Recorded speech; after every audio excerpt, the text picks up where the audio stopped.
Bapak Ibu Saudara yang dikasihi Tuhan, satu kali saya diajak oleh istri saya untuk melihat sebuah peristiwa sederhana yang unik sekali. Peristiwa apa itu? Yaitu peristiwa berderetnya atau berjalan beriringannya para semut itu di dapur kami.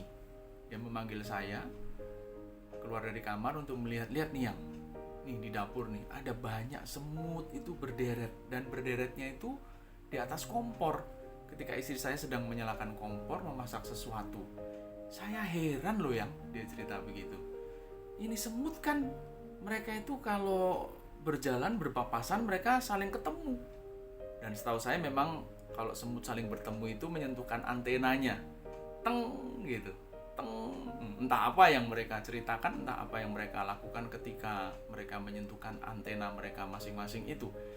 Tetapi dalam pikiran istri saya itu muncul sebuah pertanyaan, apa mereka tidak tahu ya?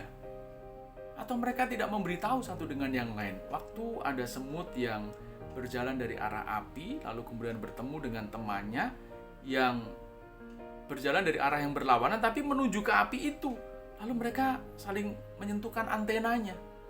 Apa mereka tidak saling berkirim kabar begitu ya, menyampaikan bahwa di sana tuh panas loh, kamu jangan ke sana.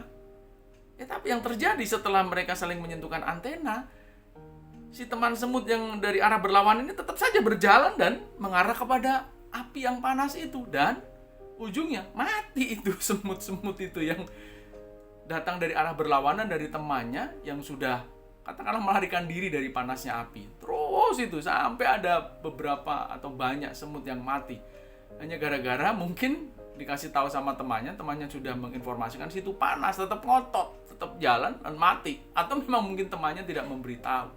Lucu sekali itu peristiwa sederhana namun menggelitik hati istri saya, dan ketika istri saya menceritakan kepada saya pun menggelitik hati saya. Lalu saya berpikir sejenak, iya ya, betul ya, lucu juga itu semut itu. Nah, lalu saya terpikir tentang siapa? Diri kita ini manusia. Terpikir kepada saya dan teman-teman saya dan kita semua manusia ini, dan bahkan umat percaya. Berapa kali kita juga diingatkan loh bahwa neraka tuh panas loh. Penghukuman Tuhan itu menyakitkan. Tapi tetap saja kita sebenarnya kalau dilihat kenyataan hidup kita, rasa-rasanya kita itu seperti arahnya ke sana gitu. Sudah dikasih tahu, pendeta ngomongin, majelis kasih tahu, orang tua sudah menasehati, adik kakak kita juga sudah menasehati, saudara-saudara seiman kita sudah menasehati.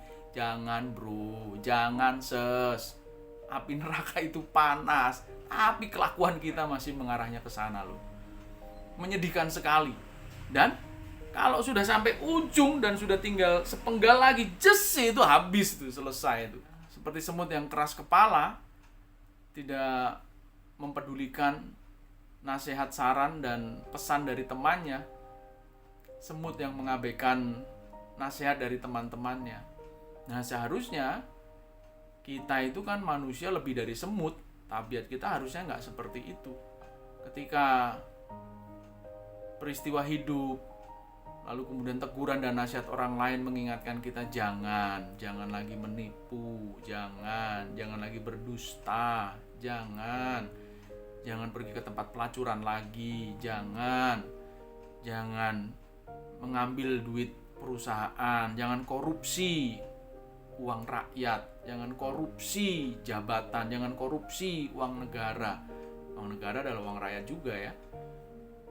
Tapi tetap keras kepala, ya sudah, nanti itu semuanya kita yang tanggung, bukan orang lain, bukan orang yang menasihati itu. Karena orang menasihati punya urusannya sendiri-sendiri, punya tanggung jawabnya masing-masing. Nah, tanggung jawab kita adalah bertobat. Tapi kalau kita memang tidak melakukan, ya memang kita tidak perlu pertobatan.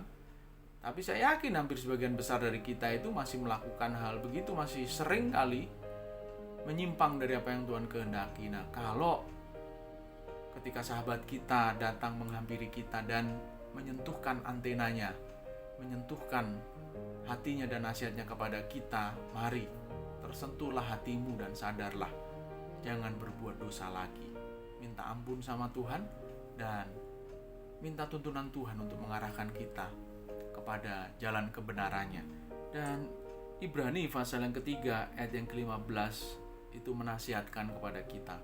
Tetapi apabila pernah dikatakan pada hari ini, jika kamu mendengar suaranya, janganlah keraskan hatimu seperti dalam kegeraman. Jangan, gak peduli gua, gak peduli aku.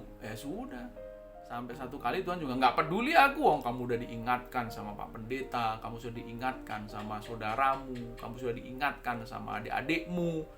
Kamu bandel, dablek, keras kepala, gak pernah mau dinasihati. Sudah, selesai sudah. Aku tidak kenal kamu, itu kata Tuhan. Dan ketika kalimat itu sudah diucapkan, maka selesai sudah hidup kita. Tidak ada lagi kesempatan untuk Tuhan tolong kembalikan aku ke muka bumi, aku mau memperbaiki diri. Tidak bisa bro, tidak bisa waktunya sekarang bagi kita untuk memperbaiki diri. Ketika nafas masih bisa kita hela, ketika kaki kita masih berjejak di bumi, dan hidup masih dianugerahkan kepada kita, inilah kesempatan satu-satunya untuk memperbaiki diri. Jangan sampai kita keras kepala, kecemplung, bukan di kompor, di api neraka, kecemplung di penghukuman kekal. Jangan sampai.